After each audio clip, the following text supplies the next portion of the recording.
Okay, this is a message about units. You're watching this because you lost a lot of marks on your exam because you didn't use units.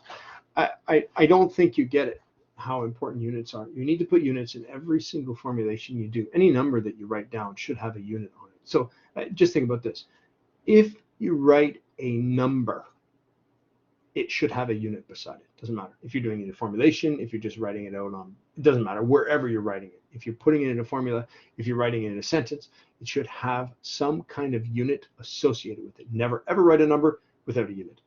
The only time you ever write a number without a unit is if it's a conversion factor. So going forward, I'm going to show you the where explicitly I said you will lose marks if you don't put units. So you've lost marks in this exam because you didn't put units. This is just a warning, because if you continue to do this, you're actually going to lose possibly up to 10, maybe even more percent of your entire mark in this course because you're not putting units in. That's how important they are. In your final exam, which is worth more, if you miss units, you're going to lose more marks, which will be a greater percentage of your course. And in the assignment, the one coming up, assignment 2, is worth 9% of your grade. If you don't put, I mean, there are a lot of formulas in there. There are probably like 15 or 20 units in that whole assignment. If you miss them all, you're going to lose like, I don't know, 7% of your entire grade because you didn't put units. Again, that's how important units are. So moving forward quickly, I just want to show you where I explicitly said, like very, very clearly, how I indicated you'll lose marks. You will lose marks for not putting units. And here we go. So I'm sharing my screen, and here we go on Blackboard. Down here, I'm going to go down to the, pardon me, I thought I had this ready.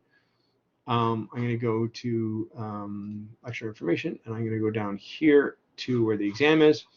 In the exam here, when I go into the instructions here, I mean, I don't know how much more I could have highlighted that. All formulations in the long answers, -1 mark for each missing unit. And then when you go into the actual exam, when you click on the exam, you will see this information, and it says this all over again. So I don't know why maybe you didn't read that, you don't think it's important, or I don't know what it is, but you know what the problem is. You have to deal with that. The other option is that you just don't learn this stuff. It's an option. Okay, bye.